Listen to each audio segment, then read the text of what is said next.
Ladies and gentlemen, the President of the Republic of the Philippines, His Excellency Ferdinand R. Marcos Jr.,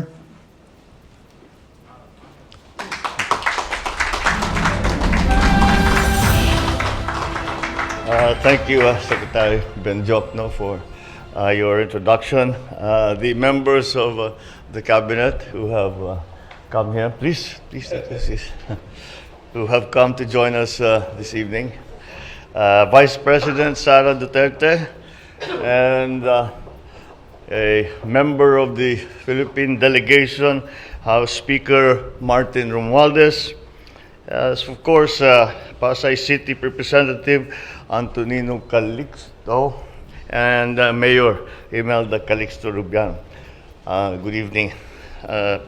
And the Armed Forces of the Philippines Chief of Staff, Lieutenant General Bartolome Bacaro, other major service commanders, the PNP Chief, General Juna Surin, fellow workers in public service, ladies and gentlemen, good evening.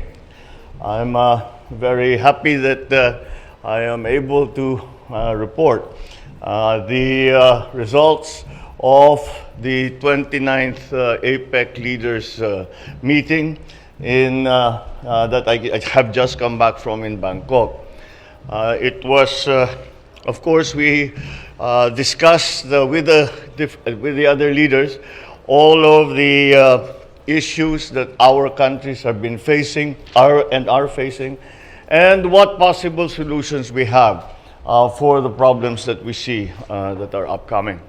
And the most important thing that I was able to surmise or to understand from this meeting was very simple, that it is very encouraging, because the problems as we have identified them seem to be the same problems for most of the countries. In other words, we have a consonance of views and analysis on the things that are to be of concern. And furthermore, the solutions for that are things that we now have formulated.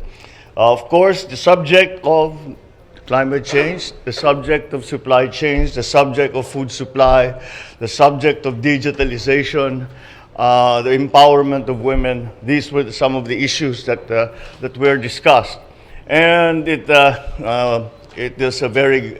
was a very useful and productive process, because, as I said, we have now a way forward for all of us members of APEC. And this includes the United States, it includes the Russian Federation, it includes Australia, Canada, New Zealand, and so it's not just the ASEAN, but all of these other countries around the Pacific. So it was really very much a world forum. So it was that we could hear from countries from very far apart, what the issues that they are facing, that they would like to partner with APEC and with specific countries in solving. And this is essentially the idea of unity, the idea of, as we refer to it, is APEC and ASEAN centrality. And that concept seems to be, we are all in agreement that concept is important for us to be able to face the future, which is going to be rather tumultuous in the next, perhaps, year.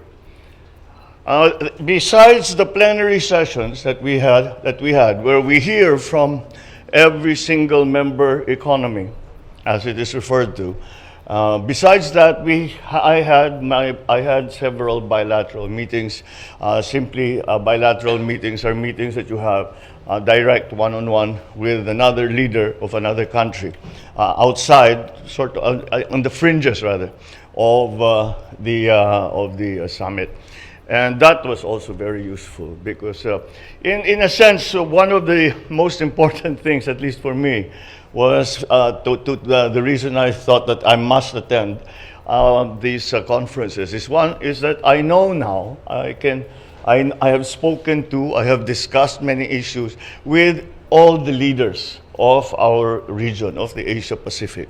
So that is they now know me, and they know what I'm about. We have discussed things. They know what the Philippine position is on several issues, and the bilateral meetings that are held on the side of the actual summit. The bilateral meetings are for us to forge stronger relations with different countries, up to, as I said, once again, France. President Macron was there. And we had a very fruitful discussion, and Canada, which is, as you would think, was very far away, but nonetheless, as involved in itself very much in the APEC. So this kind of partnerships that I have spoken about before, it turns out is also the way forward as the APEC leaders see it. The bilateral meetings that we had, we were able to tackle specifics in terms of the relationship between our two countries, where we could help each other. I asked that about agriculture. I would ask about energy. I would, depending on who we were meeting. We were even able to get an agreement from the Kingdom of Saudi Arabia for the payment of the claimants who have not been able to be paid because the pandemic bankrupted their employer. So that is it's a tangible thing that was as a result of the bilaterals. There are new agreements that we are going to pursue to develop with Canada and with France, possibly. There, of course, with the other bilaterals that we had, we have been able to again state our country's positions, and again, it has been quite gratifying to see that we are at least. There are several to each problem. There were several different approaches, but there was a central, principled, scientific approach that to the different problems that we were that we were discussing. The overarching global concern for everyone is and should be the climate change issues that are coming. Every discussion that we had, you can talk about the economy, you can talk about geopolitics, you can talk about anything. You can talk about, go into detail, you talk about fisheries, you talk about governance, you talk about anything. And the subject of climate change will make itself felt. And so, again, this is something that we all seem to have realized, and we have come together to try to mitigate. And since we are essentially shall we say, since we are essentially the developed countries that have cannot be said to have put the world in this situation, it is also up to us to go to those developed countries who have had their development, but unfortunately because we were ignorant of such things, they ended up changing the weather in the world, and for them to assist developing countries who have not been a contributor to global warming, to carbon gas emissions, and all the other activities that has caused the weather to change and for these disasters to be happening. So again, that was really the overarching subject. we, of course, the economy, you start off talking about the economy, you end up somehow, at some point, talking about climate change. And so I think there will be a very strong push. The APEC countries have really said that we have many agreements that are in place, but there's very little that has been actually done. And so that is going to be the push by APEC, by ASEAN, by the Asia Pacific countries. And then before we left, we, of course, all managed to meet with the Filipino community in Bangkok. We had a very enthusiastic crowd.